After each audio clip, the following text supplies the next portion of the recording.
Hey, how y'all doing? It is the goddess Giselle, the she boss, the spiritual boss with the spiritual sauce. All right, I'm coming to you to let you know that I got a new season of my YouTube channel starting. All right, I did change the name, so it's not She Boss Talks anymore. It is Universoul Convo. All right, and that's on YouTube. Also, I have a Telegram group for all of you spiritual sauce bosses. All right, so y'all feel free to join the Telegram group that is also at Universoul Convo. So let me tell you, I got some new hot topics coming this season. I got some new series. I got some guests that's going to be coming on, and I have some new co-hosts as well. All right, the new season will be starting back August 22nd. So y'all go ahead and hit that subscribe button today. Go on over to YouTube and hit that notification button as well, so that you can be notified when I drop new content. All right. Can't wait to see y'all there. As always, I speak nothing but infinite blessings in abundance on your life, your wealth, your health, your community, your existence. All right. Hey, how y'all doing today? This is your favorite goddess, Giselle, the she boss, the spiritual boss, with the spiritual sauce, coming to break you off with a little quality info for your mental, okay? So listen, y'all, today we're talking about the word spelling, all right? We're talking about indoctrination in education and how you have not been told the complete truth about the power in your words and why they even have power in the first place, okay? So I'm going to make this real quick. Don't want to have it too long and drawn out, but I want you to understand something about something that you may not understand. Your words have a lot of power to them, and I know you probably heard, watch what you say because you're speaking into existence, stuff like that, and this is so true. But the reason it's true is because words are spells, all right? Most people don't understand this, they don't know this, even the Bible is full of spells, and most people will, be in denial about that, but it is what it is.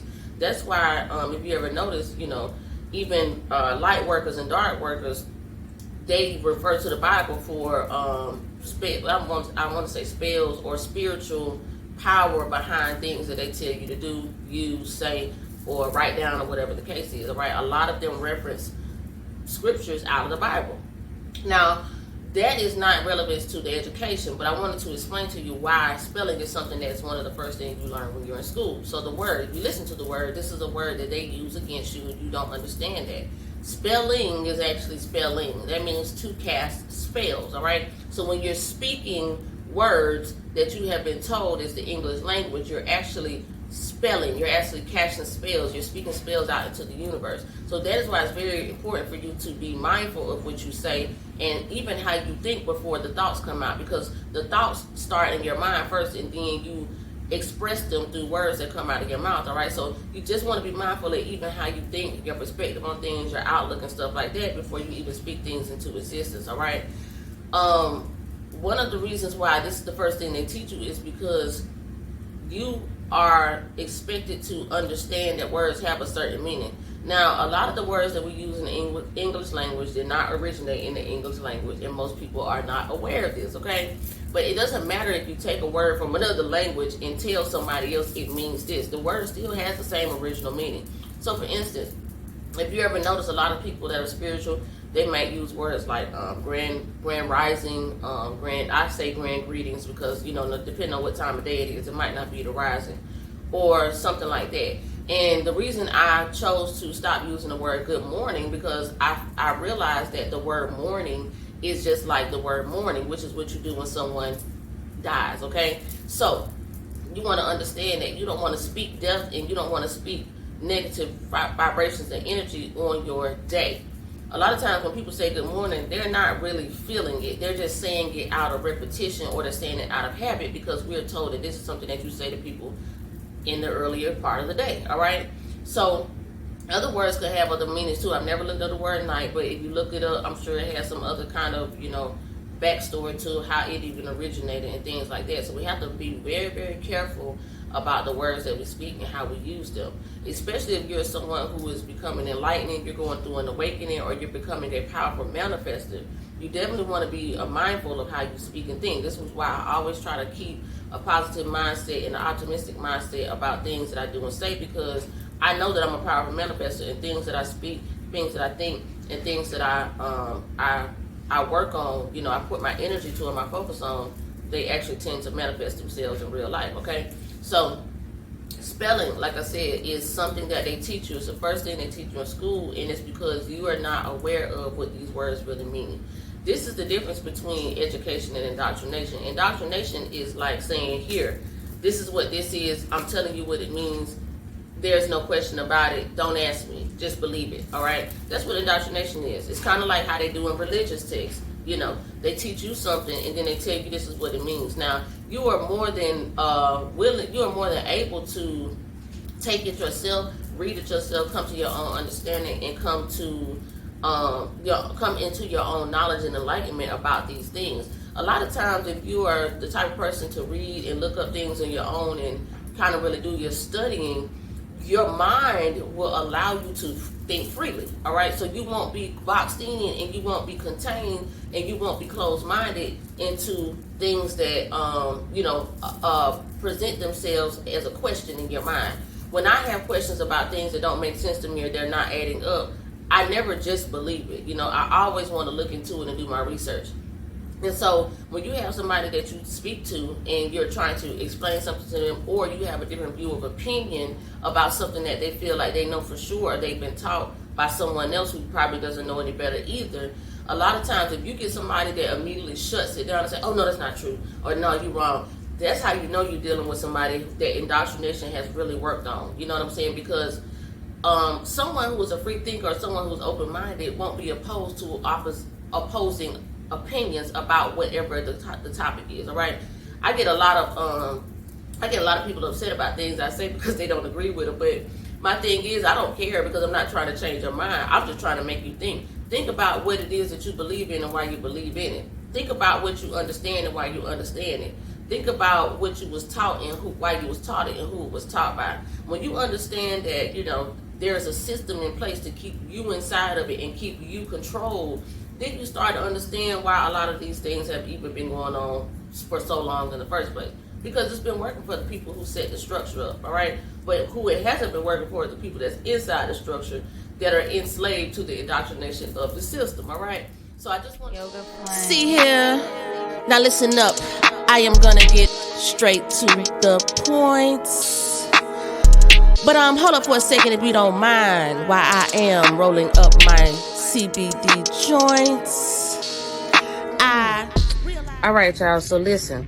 I'm just sitting here thinking, and I want to do a video real quick before I forget, so it's not going to be that long.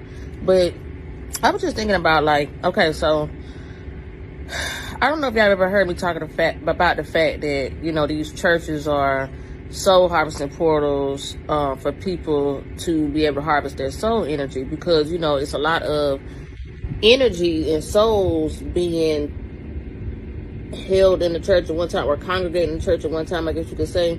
So if you and you know how, if you understand how currency and energy works, the more souls you have on a like-minded frequency, then the more participation you can get on different levels, like monetary gain and things like that. Well, if people understand that your energy is currency, all right, so your energy either creates currency for you or creates currency for somebody else. So I was sitting here thinking, like, dang, it's crazy, but it's like, you know, I call it a soul harvesting portal. So I started thinking about what other kind of portals could possibly be existed, because I think that sometimes when we think of portals, we think of what they showed us in movies, like this magical door. It has some type of opening, or some type of, you know, word phrase has to be uttered in order for the door to open and things like that. But I don't think we realize what doors are, what we're going through. So some just told me to Google the origin of the word door. And basically, it says the Old English duru, door, or Germanic origin, related to Dutch door. The German word door, usually it translates from gate, and the Indonesia or through, or a passageway.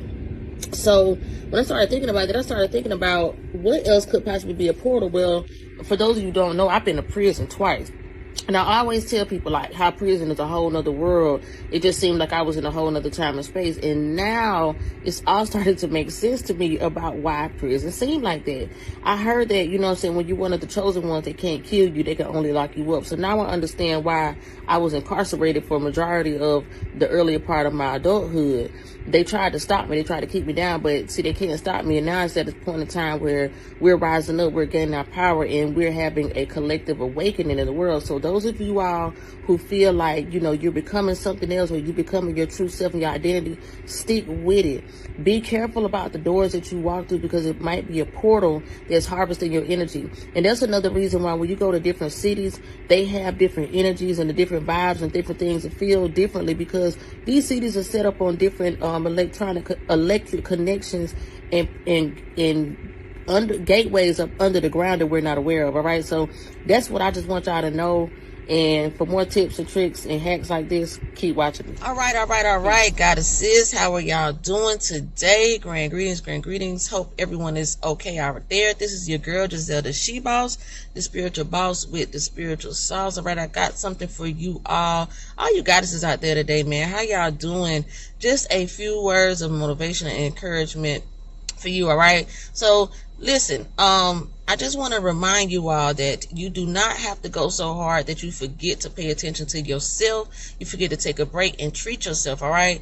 I know that as being a business owner, and especially like if this is solely the only way that you get income, and your business really determines the quality of life you live, sometimes we can get caught up in it and just work.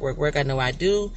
I'm just here to remind you to take a break, take a breather, reset, recalibrate, refresh your mind, and don't get so overwhelmed to where you're wearing yourself out. All right. It's very important that we understand that mental and emotional reset and energy, is really important that we learn to keep that energy balanced. All right, that's what I was trying to say. It's really important that we learn to keep those things balanced and don't forget about that, you know what I'm saying, while we're doing everything that's physical, because a lot of times we just go, and we forget to pay attention to ourselves, tune into ourselves, listen to ourselves. Maybe your body's trying to tell you something, maybe your emotions are trying to tell you something, maybe your chakras are balanced and you're not in tune with yourself, you're not paying attention, and things are not going well in other areas of your life, and you may forget, even though you may know to check in with yourself, tune in, to just stop, take a breather, relax, maybe meditate, maybe go to bed early tonight, maybe read a book that will reset your mind, or kind of put you in a new, refreshed mindset, create new ideas, create a clear mind in order to think, and not an overwhelmed and confused mindset. Okay, so that's what I got for y'all today, man. Don't forget, your mental, emotional, and spiritual health is just as important as your physical health. All right, it's not about size or anything like that. It's just about your health and your wealth. All right, so that's what I got for y'all today. Thank you for joining me. If this is your first time tuning in, I encourage you to follow me on over to YouTube, on my YouTube channel at Queendom Quality Empire. So all right. I have a best friend, one of my best friends from prison. We were incarcerated together. We did some time.